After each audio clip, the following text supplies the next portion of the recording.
Seiko is a brand that can lay claim to a number of iconic dive watches.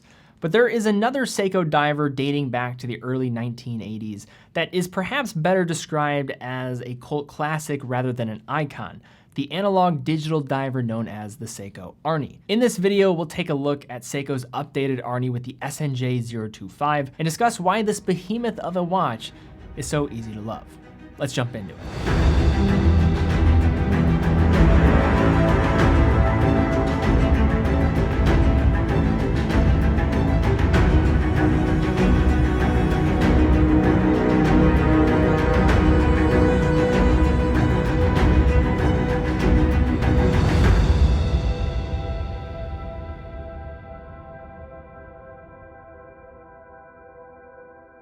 Now, before we jump into this video, check out our latest blog looking at everything you need to know about solar watches, some different options, how they work, and just kind of the background around solar watches. Today, we're going to be looking at a solar watch, so if you want more context to how this all came to be, as well as the basics of how they work, check out the blog down in the description below. To begin our story with the Seiko Arnie, we should probably briefly discuss the origins, as it's a huge factor in developing the aura around this piece. The original watch that inspired the SNJ025 was the 1982 release, the H55 5000, and was Seiko's first dive watch with an integrated digital display and audible alarm complications.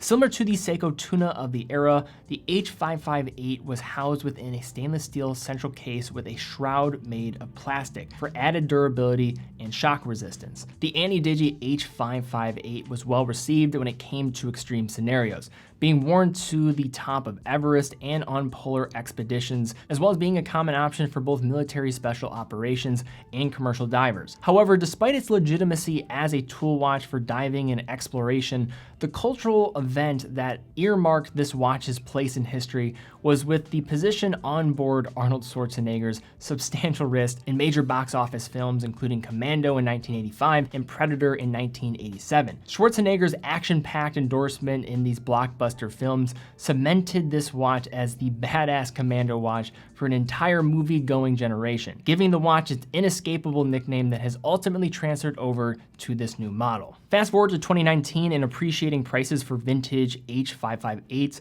spurred Seiko to produce an attainable modern recreation of the original Arnie, retaining the tuna-style case concept and an analog digital display, while also upgrading the watch with a modern solar quartz caliber that addressed the at times poor battery life associated with the original watch. So this watch offers a lot of elements that you just don't often see unless you're deep into the world of Seiko divers, with this unique inner case and shroud construction being an excellent example. At 47.8 millimeters in diameter and 50.5 millimeters lug to lug, the SNJ025 is a watch made for Mr. Olympia, being even larger than the original watch that measured at just under 46 millimeters.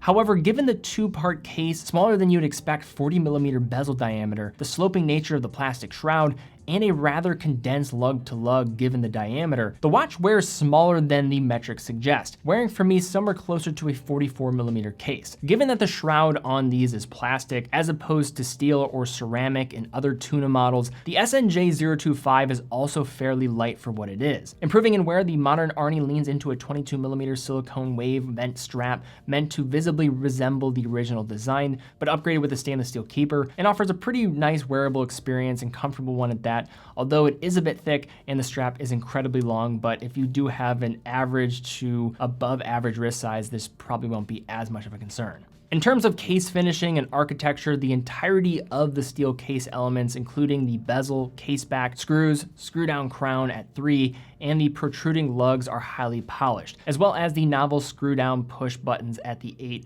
and 10 o'clock. And while the positioning might otherwise be a bit much for a tool-oriented watch, the subdued matte black shroud keeps the watch kind of balanced in a way. Given that the crown, case back, and pushers are all screwed down for water tightness, the modern Arnie is rated for 200 meters of water resistance and is also officially ISO rated as a dive watch as well, if that's a classification that is important to you. Operating unidirectionally with 120 clicks, this bezel and its simple aluminum insert operate with solid action, but does demonstrate some presence of play. Just below, we have a flat crystal made of Seiko's proprietary hardlex material. And while some will have wanted a sapphire crystal at this price point of over $500, Seiko's hardlex offers a better viewing when dealing with reflections compared to a flat sapphire, unless it's really nicely treated, which may have been a point of consideration for Seiko as they were looking at that digital display and thinking about the clashing of the crystal. But if you do want a sapphire crystal, I'm sure aftermarket possibilities are available to you. Despite the amount of information being offered, the SNJ025 dial is surprisingly clean,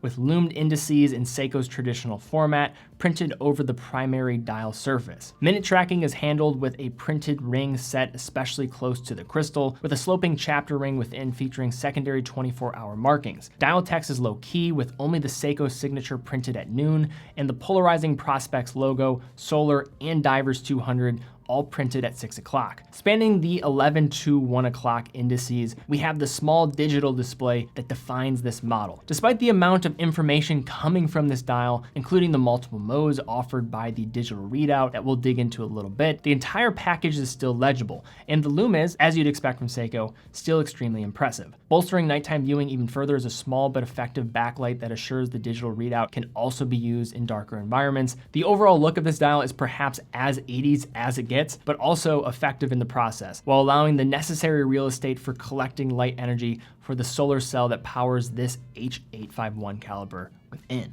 Looking beyond the tasteful, updated visuals and larger case, the most impactful change in this modern Arnie over the older variant is the inclusion of a new solar-powered caliber with some impressive functionality. With the second time zone, alarm, stopwatch, power reserve display, as well as the analog and digital primary time display with an integrated calendar, Seiko's H851 adds a lot of utility in addition to an analog digital visual layout. Being a solar operated movement, there's also very little to worry about in terms of battery changes, which are generally one of the most annoying parts of owning a quartz watch. On a full charge, which is estimated to take around 10 hours in direct summer sunlight or substantially longer under fluorescent lighting, this H851 movement will operate for 6 months, making this an especially strong option for actual divers. And for the rest of us, getting some of that G-Shock style digital functionality in a watch that otherwise gives off a more traditional dive watch vibe and capable specifications makes for a compelling overall offering. But really, I think the coolest thing about this watch at the end of the day is actually the movement on the inside. And as you'd expect, setting the watch is a bit more complicated than normal, though much improved compared to older analog digital offerings from both Seiko and something like the analog digital Citizen Aqualand, for example. In order to operate, all the crowns have their own function. With the 10 o'clock crown, we have the ability to turn on the backlight display with that push button. We can also work the stopwatch and work in tandem with the 8 o'clock pusher for enabling the alarm function. The 8 o'clock crown, with pressing it, can alternate from the different modes on the display, such as the stopwatch, the alarm, the date, and your regular time, just to name a few. To set the digital time, you select the appropriate mode with the 8 o'clock crown, and then pull out the 3 o'clock crown, and by rotating backwards or forward, can adjust every part of the digital time by advancing to minutes and hours with the help of that 8 o'clock crown. When everything looks correct on the digital display, you simply push the 3 o'clock crown back in and the hands will automatically jump to perfectly matching the digital readout. A very fun feature that exudes 80s sci-fi. It's a system that takes some getting used to, but is actually pretty simple and intuitive once you get the hang of it. And again, I think is probably the coolest part of this watch. Watching the hands kind of act autonomously, jumping into position after setting that digital display is really satisfying. So now when looking at this watch, let's just kind of talk about some general points of consideration, kind of pros and cons. Now, starting with one of the cons, I think the size is certainly going to be one of them, but very similar to other Seiko models, this is going to wear smaller. And also, just given the background of this being on Arnold Schwarzenegger's wrist, and just the considerations of this thing just not really kind of hiding what it is. It's a big watch and it's kind of in its intended purpose. I think that allows it to have a little bit more leniency in this point, but still something to certainly consider. I think some of the construction components. I mean, not that this is not a well-built watch, but that kind of plastic shroud, also looking at the Hardlex crystal. I think some people would have preferred sapphire, and just not really knowing how this case is gonna hold up over time, something I think you have to question when you're dealing with that outer case. And as a final point, the strap is a little bit too long and I think a bit too thick, but that's easily adjusted as this can support different straps quite easily. But then when you're flipping it on the positive side, when looking at this watch a little bit more, I think this is just one that has the right amount of charm and is at the right price where it starts to make a lot of sense. Now, there are a lot of the movie collaborations and things of that sort that are going to have astronomical prices attached to them,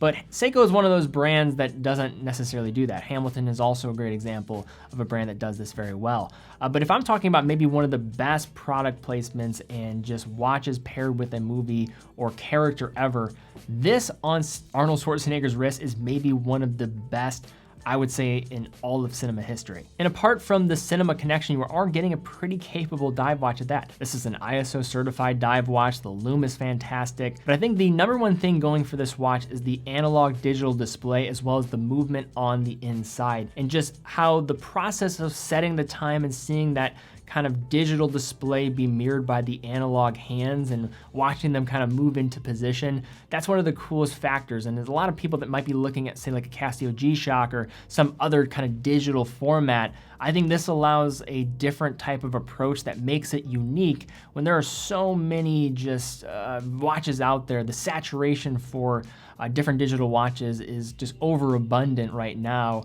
So to be able to have something that's kind of distinct, different, has the historical connection to the past of kind of one of the cinema's icons of the 20th century, I think this makes this a pretty cool watch. And although not something that I can necessarily probably pull off, I still kind of have appreciation for a watch like this that at the end of the day, I think is just damn cool. But all right, guys, that is my take on the Seiko Arnie. What is your take on the Seiko Arnie? Do you think it's an amazing watch? Do you love the way it looks? Do you like what it represents? Or do you think it's just kind of a quick cash grab that's kind of pulling off of a famous movie icon of the 20th century? Love to see those comments down below. Also, if you enjoyed the video, please give it a thumbs up, subscribe, and hit the bell icon. Really would appreciate that. That does help out the channel a lot, so thank you for doing that. In addition, if you're in the market for a watch, check out TeddyBaldassarre.com, full authorized dealer of over 30 brands, quick and fast fulfillment, dedicated customer support. We also offer a full factory warranty for all the products that we carry, so if something goes wrong, you're gonna be covered. We offer price match, so if you see one of our watches for cheaper at another authorized dealer, just fill out the form on the product page and we'll get in touch with you.